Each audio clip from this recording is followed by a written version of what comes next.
ഈശോ മിശിഹായ്ക്ക് സ്തുതിയായിരിക്കട്ടെ. പ്രിയമുള്ളവരെ, വിശുദ്ധ കുർബാനയുടെ സമയത്ത് ഈശോ എനിക്ക് നൽകിയ ഒരു സൗഖ്യത്തെക്കുറിച്ചാണ് ഇന്നത്തെ വീഡിയോയിൽ ഞാൻ പങ്കുവയ്ക്കുന്നത്. അതിനു മുമ്പ് നിങ്ങളൊരു കാര്യം മനസ്സിലാക്കിയിരിക്കണം. ജീവിച്ചിരിക്കുമ്പോൾ നമ്മൾ പങ്കെടുക്കുന്ന വിശുദ്ധ ബലികളുടെ മാഹാത്മ്യം എത്രത്തോളമെന്ന്. ഒരു ചടങ്ങിന് വേണ്ടി എന്നോണമാണ് നമ്മളിൽ ഭൂരിപക്ഷവും വിശുദ്ധ കുർബാനയിൽ പങ്കെടുക്കുന്നത്. ജീവിച്ചിരിക്കുന്നവരിൽ പലരും വിശുദ്ധ കുർബാനയുടെ മഹത്വം തിരിച്ചറിയുന്നുമില്ല. എന്നാൽ ജീവിതത്തിലെ ചില പ്രത്യേക സന്ദർഭങ്ങളിൽ വിശുദ്ധ ബലി ചില പ്രത്യേക നിയോഗങ്ങൾക്ക് വേണ്ടി നാം സമർപ്പിക്കാറുണ്ട്. പ്രത്യേകിച്ച് മരിച്ചുപോയവർക്ക് വേണ്ടി. മരിച്ചവരുടെ ആത്മരക്ഷ ഉറപ്പുവരുത്തുന്നതിൻ്റെ ഭാഗമായിട്ടാണ് ഇത്തരത്തിലുള്ള ബലിയർപ്പണങ്ങൾ. അവയ്ക്കെല്ലാം തീർച്ചയായും വിലയുണ്ട്. എന്നിരിക്കലും വിശുദ്ധ ആൻസലേം പറയുന്നത് അല്പം വ്യത്യസ്തമാണ്. മരിച്ചുപോയതിനു ശേഷം അർപ്പിക്കുന്ന ദിവ്യബലിയേക്കാൾ 1000 ഇരട്ടി പ്രയോജനകരമാണ് ജീവിച്ചിരിക്കുമ്പോൾ മറ്റൊരാൾക്ക് വേണ്ടി അർപ്പിക്കപ്പെടുന്ന വിശുദ്ധ കുർബാനയെന്നാണ്. അതുകൊണ്ട് നമുക്ക് ജീവിച്ചിരിക്കുമ്പോൾ തന്നെ വിശുദ്ധ കുർബാനയുടെ മഹത്വം തിരിച്ചറിയാം. കൂടുതൽ ഭയഭക്തിയോടെ, ബഹുമാനത്തോടെ, സ്നേഹത്തോടെ, ആദരവോടെ ആയിരിക്കട്ടെ ഇനി മുതൽ വിശുദ്ധ കുർബാനയിൽ പങ്കെടുക്കേണ്ടത്. വിശുദ്ധ കുർബാനയുടെ സമയത്ത് നിങ്ങൾ മനസ്സുരുകി ഒരു കാര്യം പ്രാർത്ഥിച്ചാൽ, ഒരു കാര്യം ചോദിച്ചാൽ അത് നിങ്ങൾക്ക് സാധിച്ചു കിട്ടും. വിശുദ്ധ കുർബാനയിൽ നിയോഗം സമർപ്പിച്ച് പ്രാർത്ഥിച്ച എല്ലാ കാര്യങ്ങളും ഈശോ എനിക്ക് സാധിച്ചു തന്നിട്ടുണ്ട്. ഞാൻ ഒരു സംഭവം നിങ്ങളോട് പങ്കുവയ്ക്കാം. എനിക്കൊരു 17-18 വയസ്സൊക്കെ പ്രായമുള്ള സമയം. അന്ന് ഹോസ്റ്റലിൽ നിന്ന് പഠിക്കുന്ന കാലമാണ്. എൻ്റെ റൂംമേറ്റായ ഒരു കുട്ടി, അവളുടെ 2 കൈ നിറയെ അരിമ്പാറയായിരുന്നു. അതുകൊണ്ട് തന്നെ അവളുടെ കയ്യിൽ പിടിക്കാൻ എല്ലാവർക്കും മടിയായിരുന്നു കേട്ടോ. കൂടെ നടക്കുമ്പോഴും എല്ലാവരും ഒരു അകലം പാലിക്കുന്നത് ഞാൻ കണ്ടിട്ടുണ്ട്. ഇടയ്ക്ക് കൈയൊക്കെ ഇങ്ങനെ പൊട്ടി അവിടെ നിന്ന് വെള്ളമൊക്കെ വരുമായിരുന്നു. അവളെ എല്ലാവരും മാറ്റി നിർത്തുന്നത് കാണുമ്പോൾ എനിക്ക് സങ്കടമായിരുന്നു. ഞാൻ അവളുടെ കൂടെ നടക്കാനും കയ്യിൽ പിടിക്കാനും ഒക്കെ തുടങ്ങി. അപ്പോൾ കൂട്ടുകാരെന്നോട് പറഞ്ഞു തന്നു, നിനക്കിത് പകരും, അതുകൊണ്ട് നീ അവളുടെ കയ്യിൽ പിടിക്കരുത് കേട്ടോ എന്നൊക്കെ പറഞ്ഞ് വലിയ വലിയ ഉപദേശങ്ങളൊക്കെ കൂട്ടുകാർ തന്നു. ഞാനത് വകവെച്ചില്ല. താമസിയാതെ എൻ്റെ കൈയും നിറയെ അരിമ്പാറയായി. ചില സമയങ്ങളിൽ അത് പൊട്ടിയൊലിക്കുമായിരുന്നു. ഇടത് കൈയിലായിരുന്നു കേട്ടോ കൂടുതലും, വലത് കൈയിൽ ഇല്ലായിരുന്നു. അന്ന് എന്തോ മരുന്നൊക്കെ തൂത്തു, പിന്നെ അത് കുറഞ്ഞു. എങ്കിലും വീണ്ടും എല്ലാ വിരലിലൂടെയും കൂടുതലായിട്ട് വരാൻ തുടങ്ങി. എനിക്കും സങ്കടമായി. ഏതാണ്ട് 1 വർഷത്തോളം കയ്യിൽ അരിമ്പാറയുമായി ഞാൻ നടന്നു. അത് പരിപൂർണമായി മാറാത്ത ഒരവസ്ഥ.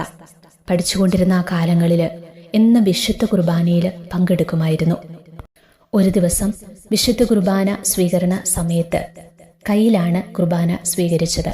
അച്ഛൻ ഈശോയെ കൈകളിൽ തന്നപ്പോൾ ആ തിരുവോസ്തി ഞാൻ ഉൾക്കൊണ്ടു. ആ കൂടെ ഞാൻ ശ്രദ്ധിച്ചു, ചെറിയ ചെറിയ തരികൾ, തിരുവോസ്തിയുടെ ചെറിയ ചെറിയ തരികൾ എൻ്റെ കയ്യിൽ പറ്റിപ്പിടിച്ചിരിക്കുന്നത്. ഞാൻ ഇന്ന് ചിന്തിക്കുമ്പോൾ അത് ഈശോ മനഃപൂർവ്വം ആ ഒരു തിരുവോസ്തി അച്ഛനെൻ്റെ കയ്യിൽ തന്നപ്പോൾ ആ കൂടെ കുഞ്ഞു കുഞ്ഞു തരിയായിട്ട് ഈശോ അവിടെ എനിക്ക് വേണ്ടിയിട്ട് ഈ ഒരു അത്ഭുതം എന്നിൽ പ്രവർത്തിക്കാൻ വേണ്ടിയായിരിക്കാം അങ്ങനെ സംഭവിച്ചതെന്നാണ് ഞാൻ വിശ്വസിക്കുന്നത്. അങ്ങനെ എൻ്റെ കയ്യിൽ ഇങ്ങനെ തിരുവോസ്തിയുടെ പൊടികൾ ആ ഒപ്പം പറ്റിപ്പിടിച്ചിരിക്കുന്നത് ഞാൻ കണ്ടു. ഞാൻ സ്വസ്ഥാനത്ത് പോയി മുട്ടുകുത്തി ഈ തരിതരിയായി പറ്റിപ്പിടിച്ചിരിക്കുന്ന തിരുവോസ്തി ഞാൻ പതിയെ എടുത്ത് അരിമ്പാറയുടെ മുകളിലെല്ലാം, അരിമ്പാറയുള്ള സ്ഥലത്തെല്ലാം ഞാനിങ്ങനെ മുട്ടിച്ചു. അന്നത്തെ എൻ്റെ ആ കൊച്ചു പ്രായത്തിലെ ഒരു കുഞ്ഞു വിശ്വാസമായിരുന്നു കേട്ടോ അത്. അതിനുശേഷം ഞാനത് നാവിലത് ഉൾക്കൊണ്ടു. അങ്ങനെ ആ സമയം ഞാൻ അവിടെ മുട്ടുകുത്തി. ഇന്ന് ഞാൻ ആ ദിവസം ഓർക്കുന്നുണ്ട് എന്നുള്ളതാണ്. ഞാൻ എവിടെയാണ്, ആ ചാപ്പലിൻ്റെ എവിടെയാണ് പോയി ഇരുന്നത് എന്ന് പോലും ഞാൻ ഇന്നും ഓർക്കുന്നുണ്ട്. അങ്ങനെ ഞാൻ കണ്ണുനീരോടെ എൻ്റെ സങ്കടങ്ങളെല്ലാം ഞാൻ ഈശോയോട് പറഞ്ഞ് പ്രാർത്ഥിക്കാൻ തുടങ്ങി. അന്ന് കരഞ്ഞുകൊണ്ടാണ് ഞാൻ വിശുദ്ധ കുർബാന സ്വീകരിച്ചത്. ഈ അരിമ്പാറ എനിക്ക് പൂർണ്ണമായിട്ട് മാറ്റി തരണേ ഈശോയെ എന്ന് പറഞ്ഞ് രാവിലെ പൈപ്പൊക്കെ തുറന്ന് നമ്മൾ വെള്ളം എടുക്കുന്ന സമയത്തൊക്കെ എനിക്ക് നീറുമായിരുന്നു കയ്യ്. അത്രയേറെ ബുദ്ധിമുട്ടായിരുന്നു. വൈദികൻ്റെ മുൻപിൽ വിശുദ്ധ കുർബാന സ്വീകരിക്കുന്ന സമയത്ത് കൈ നീട്ടുമ്പോഴൊക്കെ എനിക്ക് ഭയങ്കര വിഷമമായിരുന്നു. അച്ഛനിത് കാണൂലോ എന്നൊക്കെ ഓർത്ത് ഞാൻ അങ്ങനെ ഒരുപാട് കരഞ്ഞ ആ ദിവസം പ്രാർത്ഥിച്ചു ഈശോയെ സ്വീകരിച്ചു കഴിഞ്ഞിട്ട്. പ്രിയമുള്ളവരെ, പിന്നെ അവിടെ എന്താണ് സംഭവിച്ചതെന്ന് എനിക്കറിയില്ല കേട്ടോ. കുർബാന കഴിഞ്ഞ് പതിവ് പോലെ റൂമിൽ പോയി ഡ്രസ്സൊക്കെ ചേഞ്ച് ചെയ്ത് പിന്നെ ബ്രേക്ക്ഫാസ്റ്റ് കഴിക്കാനായിട്ട് ഞാൻ ഡൈനിങ് ഹാളിലേക്ക് പോയി. കൈ കഴുകാനായിട്ട് പൈപ്പ് തുറന്നപ്പോഴാണ് ഞാനത് ശ്രദ്ധിക്കുന്നത്. എൻ്റെ കയ്യിൽ അരിമ്പാറ കാണാനേയില്ല. ഒരു പാടുപോലും അവശേഷിപ്പിക്കാതെ പരിപൂർണമായി ഈശോ എന്നെ സുഖപ്പെടുത്തി എന്നുള്ളതാണ്. അതുവരെ ഞാനത് ശ്രദ്ധിച്ചില്ല എന്നതാണ് സത്യം. അന്ന് കൂടെയുണ്ടായിരുന്ന എല്ലാവരും അതിന് സാക്ഷികളായിരുന്നു. വിശുദ്ധ കുർബാനയിലെ ഈശോയുടെ സാന്നിധ്യത്തിൻ്റെ ശക്തി ഞാൻ ആദ്യമായിട്ട് തിരിച്ചറിയുന്നത് അന്നാണ്. അറിയാം ഈ കുഞ്ഞപ്പത്തിൽ ഈശോ ഉണ്ടെന്ന്, പക്ഷേ അത് നമ്മുടെ ജീവിതത്തിൽ അനുഭവമായി മാറുന്നൊരവസ്ഥ, അത് നമുക്കൊരാളോട് പറയാനായിട്ട് അതറിയത്തില്ല. അന്നു മുതൽ എന്നൊക്കെ വിശുദ്ധ കുർബാന സ്വീകരിച്ചാലും ഞാൻ അറിയാതെ എൻ്റെ കണ്ണ് നിറഞ്ഞൊഴുകാറുണ്ട്. അത് ഈശോയോടുള്ള നന്ദി കൊണ്ടാണോ സ്നേഹം കൊണ്ടാണോ എന്നൊന്നും എനിക്കറിയില്ല കേട്ടോ. ഇന്ന് 20 വർഷങ്ങൾ കഴിഞ്ഞു. പിന്നീട് ഒരിക്കലും എൻ്റെ കയ്യിൽ അരുമ്പാറ ഉണ്ടായിട്ടില്ല. ഈശോ തൊട്ടാൽ പിന്നെ അത് തൊട്ടതല്ലേ. അതുകൊണ്ടാണ് വിശുദ്ധ കുർബാനയിൽ നിയോഗം സമർപ്പിച്ച് നിങ്ങൾ മനസ്സുരുകി കണ്ണുനീരോടെ നിങ്ങൾ പ്രാർത്ഥിച്ചാൽ ഈശോ അത് കേൾക്കുമെന്ന് പല വീഡിയോകളിലും ഞാൻ അത്രമേൽ ഉറപ്പോടെ പറഞ്ഞിട്ടുള്ളത്. ഈ ഒരു കാര്യമല്ല കേട്ടോ, ഇങ്ങനെ ഒത്തിരി കാര്യം മറ്റുള്ളവർക്കൊക്കെ വേണ്ടി അവരുടെ ആവശ്യങ്ങൾക്കൊക്കെ വേണ്ടി നിയോഗം സമർപ്പിച്ച് പ്രാർത്ഥിച്ചപ്പോൾ ചിലതൊക്കെ വർഷങ്ങൾ എടുക്കേണ്ടി വന്നു ചില കാര്യങ്ങളിൽ ഈശോ ഇടപെടാൻ. പക്ഷേ നിരാശപ്പെടാതെ പ്രത്യാശയോടെ പ്രതീക്ഷയോടെ പ്രാർത്ഥിക്കണം. ഈശോയുടെ സമയത്തിനായിട്ട് നമ്മൾ കാത്തിരിക്കണം. വിശുദ്ധ കുർബാനയിലെ ഈശോയുടെ സാന്നിധ്യം തിരിച്ചറിയാനാകാതെ ഇന്ന് പലരും വിശുദ്ധ കുർബാനയെ അവഹേളിക്കുമ്പോൾ തള്ളിപ്പറയുമ്പോഴൊക്കെ ഒത്തിരി സങ്കടം തോന്നാറുണ്ട്. അവർക്കൊക്കെയായിട്ട് നമ്മൾ പരിഹാരം ചെയ്ത് പ്രാർത്ഥിക്കണം. വിശുദ്ധ അന്തോണീസിൻ്റെ ജീവിതത്തിലുണ്ടായൊരു സംഭവത്തെക്കുറിച്ച് നിങ്ങൾ കേട്ടിട്ടുണ്ടാകും. വിശുദ്ധ കുർബാനയുടെ കൂട്ടുകാരനായിരുന്നു അന്തോണീസ് പുണ്യാളൻ. അസാധ്യ കാര്യങ്ങളുടെ മധ്യസ്ഥനെന്നാണ് വിശുദ്ധൻ അറിയപ്പെടുന്നത്. അദ്ദേഹത്തിൻ്റെ ജീവിതത്തിൽ വിശുദ്ധ കുർബാന വെറുമൊരു ആചാരമോ അലങ്കാരമോ ആയിരുന്നില്ല.